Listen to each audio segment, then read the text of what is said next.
Duty, honor, country dictate what you ought to be, what you can be, what you will be. The destiny of man is not measured by material computations. When great forces are on the move in the world, we learn we're spirits, not animals. Now, we are the masters of our fate. Hey there, gents. Welcome back to another episode of the Wolf and Iron podcast. I'm your host, Mike Yarbrough, founder and curator of wolfandiron.com, and I'm glad you're here. Man, I'll go ahead and tell you right now, today's interview is one that I've been looking forward to for some time. My guest is Donald McAlister, and he's one of the guys over at the Independence Fund. And I've told you guys previously in a past podcast that one of the things that I wanted to do with Wolf and Iron was take at least 2 podcast episodes of the year and devote them to causes that men need to be seriously involved in, and we need to have on our radar, and where we can find good battle. And this is certainly one of those.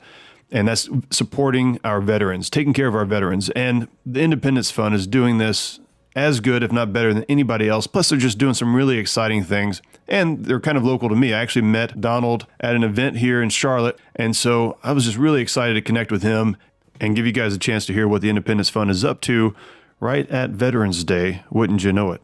And so this is a great organization that you guys can support and should support. And you can find the ways to do that and more information about the Independence Fund by heading over to wolfandiron.com/Independence Fund. Man, this is a worthy cause. And it's a great conversation. And without further ado, here's my friend, Donald McAlister. Mr. Donald McAlister, thank you so much for being part of the Wolf and Iron podcast. Thank you for having me, Mike. So you and I met, we had a chance meeting at the Heroes Convention here in Charlotte. And so this was several months ago, actually. And my wife and I, we were there with our team. We were actually trying to sell. We had some comic book rings. So for those guys who are listening to this, they don't know what's going on. I have a ring business where I create rings, and we actually had a line of comic book rings that we were doing. And the Heroes Convention is kind of like a Comic-Con, but it's just a smaller version of that, but it's still big. And my wife actually ran into you guys. She was wandering around the place trying to find something to do that wasn't sitting in a booth. And she ran into you, and she came back with these awesome t-shirts on, and she's like, you got to meet these guys. They're doing all this cool stuff with these track chairs, and they're helping veterans out, and you got to get them on the Wolf and Iron podcast. And so you and your family came over, I believe, and then we got a chance to meet then. Yep. So that was a really cool encounter, and I've been following along with what you guys have been doing since then. So tell us about what the Independence Fund is and what your role is in it. Okay, so the Independence Fund, we're a veteran service organization. We're a 501c3, and basically, I could read our whole mission, but the big thing about the Independence Fund is we work to help veterans and their caregivers and their families just get some independence back. And the way we do that is through 3 separate pillars right now. So it's three big programs we have. We have our mobility program with the awesome all-terrain track wheelchairs and different types of all-terrain devices that we help the veterans get back out there, get after it, do the kind of things that they love, and just feel like they feel like they get a piece of themselves back, and it just it's amazing to see them get out there with it. Yeah. We also have a wellness program where we're partnered with the Eisenhower Center up in Ann Arbor, Michigan. They have a program called After the Impact. It was originally started for NFL players with TBI, anxiety, things like that. And then it kind of morphed into a bigger program. So we send 2 veterans a month to that with a couple of NFL players and a couple of first responders. And it's basically they are in it's an inpatient, but it's not in a hospital. It's out on the farm. They all live together. They farm, they fish, hunt. They do counseling, cook together, just live together. And they, all these guys from these different worlds come together, and they realize that their worlds are also similar because of the type of structure and everything like that. And what's awesome about it is it gets these guys together, and they all think, I'm the only one going through this. And then all of a sudden they meet people going through the same exact things, and it just kind of changes their life. So it's an awesome program. Like I said, we send 2 veterans a month. It's about $17,000 per person to get them through the program. Wow. But it's well worth it. And then we work to kind of give the caregivers, give them a little relaxation, a little respite. So we right now we're doing I think we've done 6 caregiver retreats in the last year, and next year we're planning 9. And they're basically a nice 4-day weekend for the caregivers to get away and just be around people going through the same type things that they're doing, and just take some of that weight off of their chest and just let them relax a little bit, and then network and find people again going through the same type things they're going, and just make more friends. And the thing we do with that is we kind of separate them into, we do a mother's retreat, we do a spouse's retreat, and we do a children's retreat, which they're not kids, but they're, children of veterans that have been taking care of their mothers or fathers or whatever. So it's pretty awesome. So that's the Independence Fund in a nutshell. And like I said, everything that we do is through donations. I also need to say that since the Independence Fund has been established in 2007, we've given out over 1,700 of the mobility devices, and on average, they're anywhere from $15,000 to $18,000 a piece. Jeez. So that's awesome. So there's a lot of people out there that really care about our veterans and what they're going through and really want to help. So. Yeah, no, absolutely. And, like I said, I just love what you guys are doing. It's you guys are, you're honing in on a couple of areas that veterans obviously are going to be struggling with, especially our wounded vets or those who are coming back with maybe not so obvious wounds. But even talking about the caregivers, I think it's just so key, because there is that caregiver fatigue. And, people are, not only are the vets coming back, if they happen to have somebody who's willing to take care of them and help them out, the people aren't prepared, the moms, the dads, the children, whatever the case is, aren't necessarily prepared to handle this totally new and foreign change, and somebody that probably left capable and independent and now comes back and needs some help. And so I think that's awesome that you guys are doing that. And you guys, guys that are listening to this, Donald's talking about how there are a lot of people out there that love the veterans. I know you guys are a big part of that, and that's one of the reasons why I want to dedicate a certain segment of the podcast, at least one episode a year, to speak to somebody who's doing something like this with our veterans. And so this is really exciting for me. Donald, give us an idea of some of the struggles that veterans have that are coming back from wartime, maybe even peacetime, but it's just that transition. And we may be talking about the wounded vets. We may be talking about those who have PTSD, so it's not so obvious. But talk about some of the challenges that they have just kind of coming back home and getting into back into civilian life, so to speak. Yeah, well, I mean, I can tell you, Mike, like from my personal experience, I did almost 25 years in the Army, 5 combat deployments, and, I was severely wounded back in 2003, and I didn't transition then, but the Army was gonna, I was in that I might get medically retired and everything, and I just didn't know, what I would do next. Yeah. And, fortunately I was able to heal up and stay in the military, but over the years I've seen so many guys get out that, because it's a tough life, and then you deploy and you go to one of these places and you see things that, human beings are not supposed to see. Right. And, you come back and then you're like, I just can't do that anymore. And then you get out of the military and you think that, the grass is going to be greener on the other side and everything's going to be kumbaya. But the problem a lot of guys have, even guys that haven't deployed, when they get out, is they go back home, and then, what I get from them is they just feel alone. You know what I mean? Because, people empathize with what they've been through or the military, but they don't really understand it. And then, these guys, they're so used to, they have this structure, every morning somebody's telling you when to get up, when to shave, when to brush your teeth, where to be, what clothes to wear. And then all of a sudden you don't have that. And then you're in an environment to where, everybody kind of does their own thing, and they really have no clue what you did, and there is no way that you could articulate that to them. And then all of a sudden, these guys just get into that, they just, from what I hear from them, is they get to where they just feel lost. Yeah. And a lot of that, the ways, like I tell these guys, the ways we can fix that is we reach out to each other. Like if I'm going through a lot of issues, whether it be, I feel like nobody relates to me, or I'm just angry or anything like that.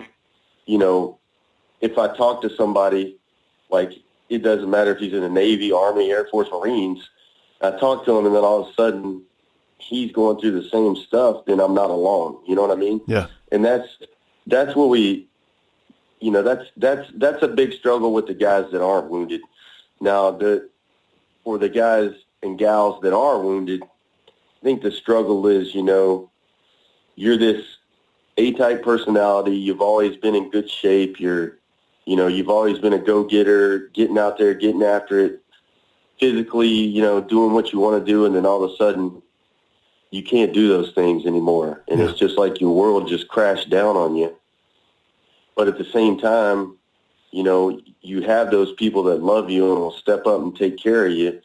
And it's like, how do you, guys like me and, like, for example, my wife had to, when they finally let me out of the hospital after a couple months, my wife still had to pack my open wounds. Yeah, man. And for me, being laid up and not being able to do anything, when I was 30 years old was almost worse than death, if that makes sense to you. Sure. Yeah. And a lot of these guys feel the same way. But when they get through this and then they realize that they do have the support of their family and they got the support of their brothers, and they know that, hey, the guys that are over there right now wouldn't quit. I can't quit either. Yeah. We guys like you and me, man, when we talk to them and we let them know that, hey, we support you, dude. But the other thing with these guys too is, I'll tell you, anybody listening, if you run into a veteran that's like severely wounded, whether it be an amputee in a wheelchair or anything, don't treat them any different than a normal person. Great. The worst thing you can do is, talk to them slow and act like something's wrong with them, because they're just, they're not right. they don't want people to feel sorry for them because they want to get back after it. But yeah, the real struggles, though, man, for these guys is just not being in that community anymore. And, being in the military is a different world than being a civilian. Yeah. And it's not that civilians don't care, and it's not that civilians don't love them. It's just, they don't speak the same language. Yeah. And that's the hard part, No, that's absolutely right. And that's excellent, especially that last point about just, if you see a wounded vet out there, appreciate them, talk to them like anybody else, but don't treat them like everything is wrong with them, right? Yeah. Well, I was in the Navy for a few years, and so I got, I didn't have any difficult combat experience. I wasn't in any kind of difficult situations other than being on a ship with a bunch of dudes. It wasn't that difficult for me. It was a weird transition coming back home. So I'm not even going to try to relate that to what veterans go through, but I got something of an idea of that. But I will say, though, that, boot camp, for guys who don't know, who haven't been through this experience and that are listening to this, the military works so hard to get into your mind that you're no longer an individual concerned with himself, concerned with his own ideas and where he's going to go and what he's going to do tomorrow and that kind of stuff. Everything you do involves and impacts somebody else in your group. And so, you either conform to that and become, really, the camaraderie is really there, or, you don't, and you probably wouldn't do very well in the military. But by the time you get through a few years of being in the military, you realize that everything you do has consequences in some way to everybody else that's around you. And so there is no kind of reverse boot camp, right? So when you come out of boot camp, or when you come out of the military, you basically just get your duffel bag and you go, or whatever you got. But there's nothing that says, okay, let's get you back into civilian life. At least it wasn't for me. And I don't think there is for most of them. And so when they come out of the military, it is very much still that ingrained mindset. Like, we all need to be doing this together. We all need to be part of something together. And when they come home and, mom's going off to work and dad's going off to work, if they have a mom and dad, or, everybody's just kind of doing their own thing. This very individualistic mindset has become something foreign and actually it's a bit scary, actually, when you first come back and you don't have your brothers there to talk to the same routine, like you said, every day. So I really want to impress that on the guys that are listening to this, that don't have familiarity with it. And also, you made a really great point, Donald, about the guys that are getting wounded, that are losing limbs and stuff like that, or being, hurt in some other kind of way. Just like you said, Donald, these guys are it's not like I have a neighbor, for example, that lost his leg to diabetes. Poor guy, right? But he wasn't the most active guy. He's in his 50s, probably getting close to his 60s, if not already there. And so when he lost his leg, he was just sort of like, hey, it's part of life. It just happens, Imagine that's not a very big drop for him, really. But for the guy who's willing to, he's running all the time and he's exercising and he's, willing to put his life on the line. He's got so much passion and so much energy for life. And then to just get knocked down like that, man, that is a big drop. And, I want guys to really understand that. That's a big deal, for somebody to go through. And it's not something that it would be almost like taking a pro athlete and kind of like you said with that other group that you guys work with, taking a pro athlete that gets injured and his whole life has been about, his physical ability and his agility and his endurance and all that kind of stuff, and then have that knocked out of him. So it's a big deal, guys. And so, thanks for bringing that up. I just wanted to kind of provide some slightly civilian clarification there and on those points. So let me ask this, and this might be, I don't know if this is controversial or not. It might be, but there's a lot of great groups out there. Independence Fund's one of them, but there are many out there helping veterans out. Why is Independence Fund and so many of these groups, these organizations needed? I mean, why are veterans, why is there not a structure in place that just like the military is serious about getting guys in and training them up, why is there not something that, and maybe you don't have the answer to this, that helps them as they're coming out? Well, I'll tell you, I don't know the why there is not. I know there should be. A bunch of us senior guys, as we're getting out, I'll tell you, like I said, I got out of the Army after almost 25 years as a, senior enlisted guys and as a command sergeant major, and there was no transition for me into the VA as to, how to go navigate that system and do all that stuff. There's there's no transparency there, and there's no, the military, yes, you transition out, but it shouldn't be a transition just out. It should be a transition into a new life. And also, at the same time, into that life, you're also transitioning into a new medical system. And it should all flow together. But the problem is it doesn't. And I will tell you, the reason organizations like the Independence Fund are needed is because there are so many gaps out there with the VA systems and, with the way that veterans transition out of the military and everything, that these holes are out there that need to be filled. For example, our mobility devices. Yeah. If, VA, they're considered luxury devices. Wow. Because they're, they can give a wheelchair, which, yes, a wheelchair is good, but if I'm an outdoorsman and, and they have all these this technology out there that can get people back out to doing the things that they love. Mm-hmm.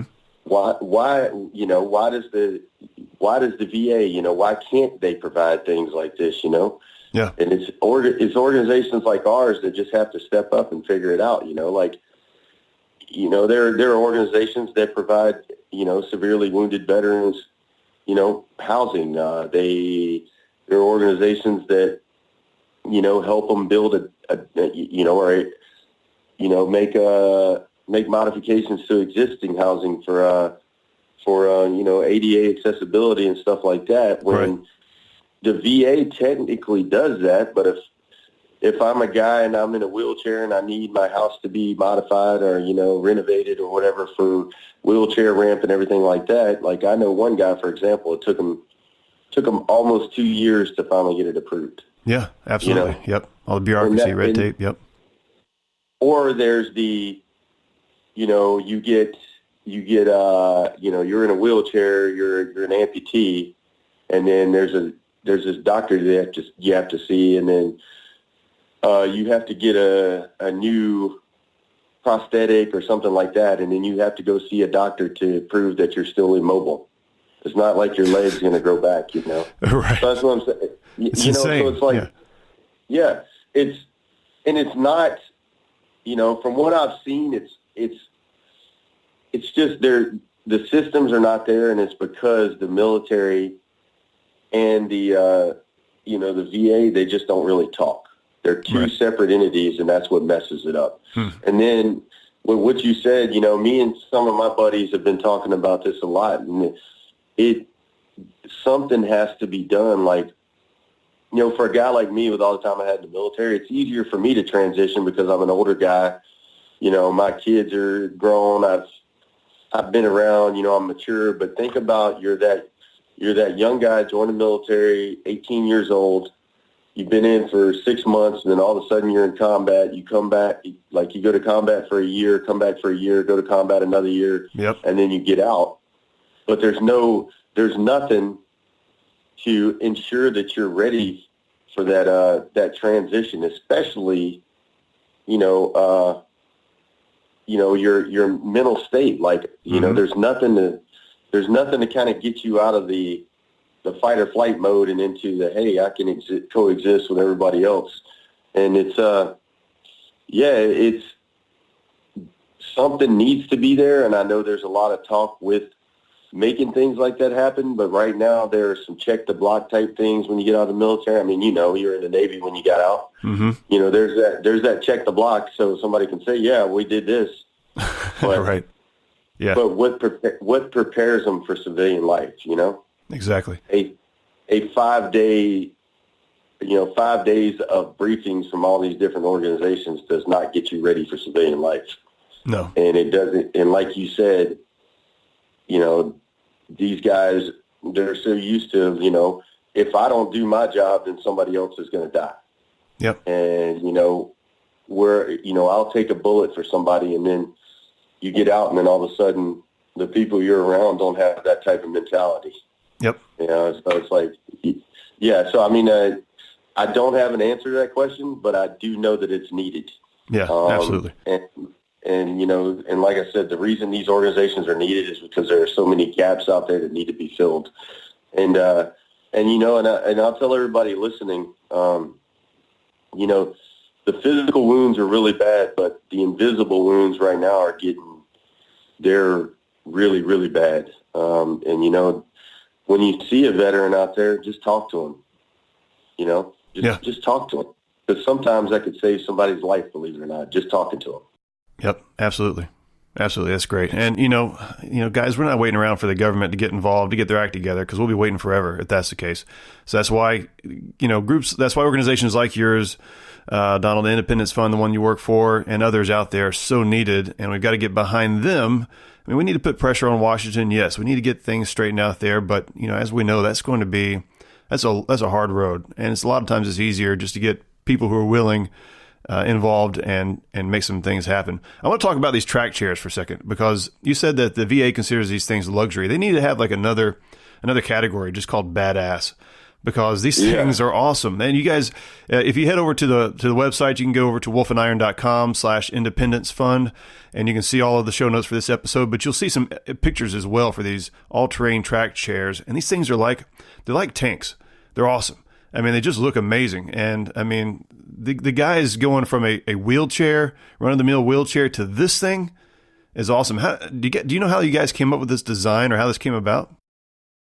Well, the way it came about was there was a company, somebody had told me the name of the company, I don't remember it, that originally designed the track concept for the wheelchairs.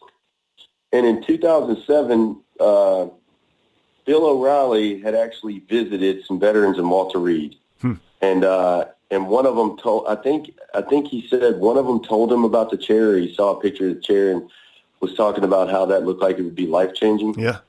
So Bill O'Reilly actually, he made it his personal goal to raise $20 million when we first stood up to buy the first, X amount of track chairs to give out to veterans. And the way he did that was he actually got a picture of all the, the five previous presidents, had them all sign them, and then auctioned them off. Wow.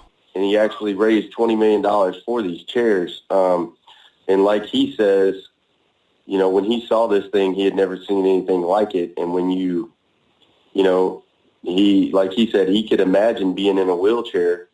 And, in a wheelchair, you can't really go out in the yard. You can't go hunting, fishing. You can't put your kid on your lap and just cruise. And he saw these things and knew they would be life-altering for these guys. And, he tried to get the VA to do it, and the VA wouldn't. Obviously they said it's not a necessity. Uh-huh. So he worked to raise the money to get them for these guys. And since then, there are quite a few companies now that are making them, and they're continually getting better. And they're just, I can't say it any more than they've literally changed lives. Yeah. They do. And badass is like not even, it doesn't even cover it. No. It's like they took a Terminator machine and they just took the top half off and just put the soldier in there. It's awesome. These things are just amazing. You guys go check it out. You're going to be blown away by the way these things look. And so what are some of the reactions then that you get from the veterans as they get these things? Because I know you said you guys have given away so many of these things over the years. What kind of reaction do you get from the vets that are getting these things and they show up on their doorstep or however that works? Yes. Well, I tell you, man, I have been there personally since I've been a part of the fund for quite a few. And, just to see the guy when he sees it's amazing, but once they sit in it and start going, yeah, the tears are flowing, the grins from ear to ear, and it's like, holy crap, dude. I don't have to try to push a wheelchair through this or this little scooter thing I got. Now I can just get out there and freaking go. Yeah. And, the badass thing about it is, and I'm not just saying this, man. You can literally see it in their eyes and in their face that, they're alive again. Yeah. You know what I mean? Like it's just watching it is like no feeling on earth, man. Like for me, there was, getting out of the military, there's always that little piece of your heart that's missing. You get that hole in there. Yeah. And every time I meet one of these guys and see him, a little bit of that hole gets filled up, That's awesome. And it's just, yeah, I tell you, man, like just to see the reaction these guys have. And we also have these cool chairs called Zoom chairs. Yeah. They're not tracked, but they're all terrain. They have these 4 little badass tires on them. And I'll tell you a quick story. So we were presenting one of those to a retired command sergeant major right outside of Fort Bragg. Old tough guy. He did 32 years in the military, and then got out and was I think he was on the sheriff's department for 17 years, and then he got cancer and had a tumor, and it affected him, basically pretty much paralyzing from the waist down. Man. But he saw this Zoom chair, like he thought the track chairs were cool, but the Zoom chair said it'd go fast, so he wanted to go fast. And so I get to his house, and I actually brought my daughters with me for this one because I wanted to see how much this really affects these guys. Yeah. And I get in there, and he's the old, the typical old, crusty, mean, kind of like Clint Eastwood on Gran Torino. Right. Yeah. And he's all tough and he's badass. And then we pull the Zoom chair out, and then he sees it, and he goes from being all tough to smile from ear to ear. And then we get him squared away, get him sitting in there, and this Zoom chair goes about 12 miles an hour. Wow. Yeah. And he takes it and cruises around his neighborhood, comes back, and I think it's on our Facebook, but so I was like, what do you think now, Sergeant Major? And he's like, and this is the exact words. He's like, man, he's like, you changed it. He's like, you made my day. You made my year. You made my millennium. You made my life, man. Wow. He's like, now I'm going to go to the beach. like his exact words, he's like, I'm going to go to the beach, and now I'm going to be able to chase all the girls. You know, this like, old guy, yeah. But, you know, just to see, like, from the point of getting to his house to him actually sitting in the chair and then going, like, I'm telling you, man, it blows you away, because you can see that they're like, I can get out and do shit now. I mean, excuse my language, sorry. But, no, you're good. Yeah, I can get out and do things now, and it's amazing. Yeah, man. And that's what it's all about. I mean, that final moment when when you're helping these guys out, they see that their world has changed. You know, the world is opened back up to them, right? They can go out with some confidence and, get that self-esteem going again, feel good about themselves and get some confidence there. And, and that's just awesome. That's really awesome. Well, look, I want to wrap this thing up. This is a great conversation, and I'm going to tell all the guys, look, you need to go check out Independence Fund. You can head over to independencefund.org and check these guys out from that standpoint, or you can head over to wolfandiron.com/independencefund, have a look at some of the things that they're doing. But, this is going to come out around Veterans Day, and I want you guys to have an opportunity to give big to these guys. As you can see, there's some big expenses that Independence Fund has to bear here, and there's a lot of generosity in this country, no doubt. But, you guys can be a part of that. And if you're looking for some place to give, you want to give back to some veterans because they've given so much to you, this is a great organization to support. So I want you guys to do that. But before I let go here, there's two things I want to ask. The first thing is, Donald, what does this mean to you as a man and as a former, you said you're a Marine, is that right? No, I was 82nd Airborne most of my career, Army. Okay, so Army, yeah. As a veteran, having gone through some of these struggles yourself, what does it mean to you to be able to do this thing now and give so much back to the other veterans? I can tell you, man, it's right now it literally it makes me feel alive, and I'll say it because the guys out there know what I'm talking about. When I had to make the choice to retire, I could put that face on that I was having a good time and this and that, but never, it wasn't there. There was just a void, and then to be able to transition into something like this to where I'm still around, my brothers and sisters, but at the same time, I'm able to bring some joy to them. Like it makes me feel more alive now than I've ever been. You know how they say, you feel the most alive before you die? Yeah. Like, that's true, because I've been that way, but right now I feel the most alive that I've ever felt, because this is it's such an amazing mission, man, and there's so many great people out there, not only the guys and gals that we're helping, but the people that want to help. And I want to, is it okay if I give a shout out to a couple people real quick? Absolutely, yeah.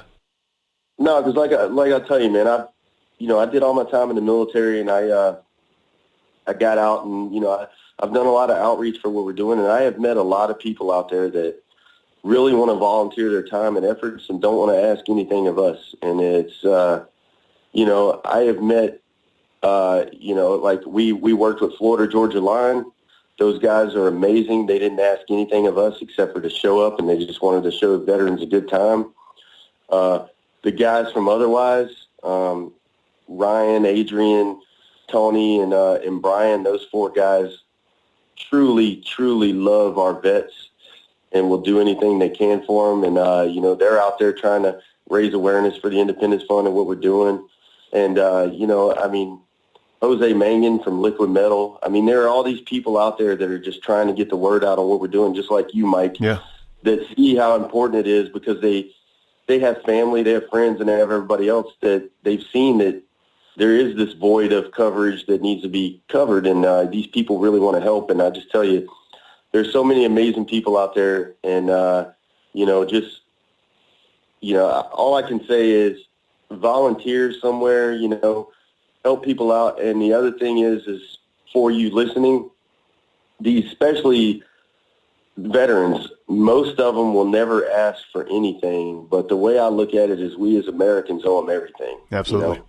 So, yeah. So absolutely right. Well, I know you said you before the podcast kicked off here, you mentioned that you had an event coming up. This is going to come out around Veterans Day. Tell us about that event. Yeah, so 18 November, we're doing our event called the Decade of Independence. It's going to be our 10-year anniversary event. It's going to be 2 to 6 o'clock in the afternoon on Saturday, November 18th, out in Weddington, North Carolina, on Hunter Farms. It's open to everyone. If you go to our Facebook page, there's a link to sign up. All veterans are free. Anybody else is $35 per ticket, but the money covers food, drink. We're going to have beer. We're going to have a whiskey tasting. We're going to have Josh Grayson perform. There's going to be 2 paraglide demonstrations. There's going to be games for the kids, tractor rides, stuff like that. It's just going to be a really good time, a time for a bunch of people to come together, both veterans and civilians that really want to celebrate life and celebrate, taking care of people, and that's what it's all about. So please check it out. Like I said, it's on our Facebook. The link is there, and it's going to be a great time, and we'd love to see y'all out there. That's awesome. That's going to be great. I'll try to get the news out about that as well on my end before this podcast launches to give people a little bit of a heads up so they can make some plans to get out there. And look, Donald, this has been a great conversation. I've been looking forward to talking to you for so long. And look, I appreciate what you're doing so much and what the Independence Fund is doing. And keep up the good work, my friend. And just God bless you and all the veterans out there that you're helping. Well, same to you, Mike, and thank you so much for helping us raise awareness. And, thanks for all you do, man. Absolutely. Well, there you have it, men. I'd love to know what you thought about the episode. Feel free to reach out to me on any of my social media networks. And look, if you got something out of this, make sure another guy does too. Share the episode and make sure it gets in front of the guys that need to hear it the most. Until next time, keep your powder dry, and may a fair wind be always in your sails.